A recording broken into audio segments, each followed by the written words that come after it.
Hey guys, I'm Hailie Meyer. Thanks for tuning in for our first episode of Beyond the Sidelines. This week I'm going to be talking with Justin, the creator of our Saturday Showdown. Justin's going to explain a little bit of what it's all about and fill you in on his picks for this week. Thanks, Hailie, and welcome everyone to the BSN Saturday Showdown. I'm the creator of the Showdown and BSN intern Justin McCoskey. This challenge was created for you, the members of Beyond Sports Network, to interact with the staff. Each week we will select 10 FBS games and 10 games from a combination of the FCS, Division II, Division III, and NAIA levels. The staff will make their picks, and you, the members, will have a chance to vote on each game and see how your picks stack up against the experts and other members of BSN. The staff member with the best record from each category will earn bragging rights at the end of the year. BSN will provide in-depth previews for each game at the beginning of each week. So message us on the website and tell us why your game should be selected for the BSN Saturday Showdown. There will be joy, laughter, tears, and sadness. So tune in each week to the BSN Saturday Showdown. Okay, SMU comes off a successful campaign reaching the Conference USA Championship for the first time. But Texas A&M comes off an equally, maybe an even better season, claiming their share of the Big 12 South crown and sweeping their in-state rivals for the first time since 1996. With both teams not losing too many key players and their revamping of the programs, which team will prevail? SMU is going to throw and put up points. There's no doubt about that. That's what a June Jones coach team does. The question is, are they ready to step up and knock off a Big 12 opponent? I see Kyle Padron, the quarterback for SMU, slinging it around, but I don't think he's going to get enough help from his other teammates. Texas A&M is led by quarterback Ryan Tannehill, running back Cyrus Gray, and wide receiver Jeff Fuller. I see the Aggies being too much to handle for the SMU Mustangs. My pick, the Texas A&M Aggies. The last time these two teams faced off, it got ugly as Boise State lost to the Bulldogs. Then, Boise became the Giant Killers and started to show their talent and upset ability. Justin, can Boise State continue on their path of success? I'm a big supporter of Boise State this year, Hailie. They have one of the most clutch quarterbacks in the nation in Kellen Moore, who is 8 wins away from breaking Colt McCoy's NCAA record for all-time winning as QB. They're also solid on both fronts of the ball. For Georgia, it's quarterback Aaron Murray. He's coming off a superb freshman year where he threw for 3,049 yards, 24 TDs, 8 interceptions. For those at home, that's a 3-to-1 TD to INT ratio. Georgia will be breaking in new freshman running back Isaiah Crowell, who will have to be the top dog in the backfield. I think history repeats itself as Georgia upsets Boise State in Atlanta.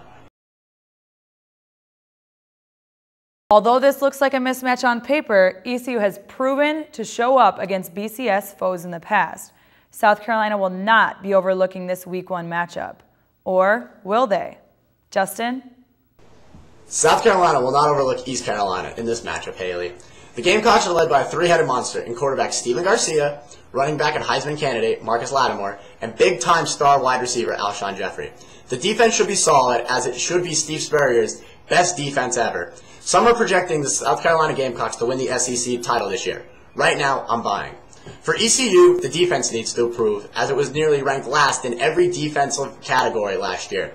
The offense isn't too bad, but I see the D letting up big points in this one, so my pick is South Carolina. Justin, Baylor has a great opportunity in the first week to knock off last season's Rose Bowl champs TCU, but with their defensive performance being somewhat questionable last year, do they have a chance against TCU's flawless execution? Well, Hailie, I think Baylor does have a chance in this one because they have do-everything quarterback Robert Griffin III. The question will be for me is, can TCU break in new quarterback Casey Patchell? The defense will be stout as always, leading the NCAA in defense for the last 3 years and 5 of the last 11 years. I'm going with TCU in this game.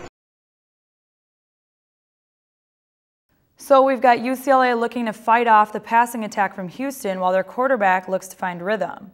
With both teams having disappointing seasons last year, does this game look to define the rest of their season? It won't define their season, but the winner gets a big boost going in the other early weeks of the season. For UCLA, it needs consistent quarterback play out of Kevin Prince. With Rick Newsel being on the hot seat and some predicting UCLA as a dark horse to win the Pac-12 South, I think they're going to come out with some intensity. Houston's offense will carry the team. Quarterback Case Keenum looks for revenge against the team that injured him last season. The offense will put up points, but I see the winner being UCLA. With both of these teams finishing their seasons strong by winning their respective bowl games, this matchup could be a toss-up. USF is looking to upset number 16 Notre Dame. Justin, what do you think about this close matchup? Well, Hailie, I think this game is going to be closer than the experts think. USF has a star quarterback in B.J. Daniels, who's coming off an inconsistent year. With his second year in the offense, I believe this is a high upset pick. Notre Dame finally settled on a quarterback. They decided on Dane Christ over Tommy Rees. Whoever's playing quarterback for the Irish will be looking for star wide receiver Michael Floyd.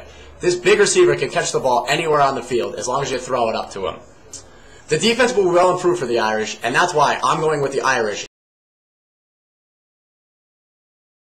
All right, Justin, BYU got their wish on becoming independent. With a returning quarterback refining his skills, the Cougars will face Ole Miss, who this season have a lot of new faces and key roles. What do you think? BYU has a stud quarterback named Jake Heaps. He came in as a talented recruit, and when he got his chance in the season last year, he got better each and every week and then dominated UTEP in the bowl game. I expect bigger and better numbers out of Heaps.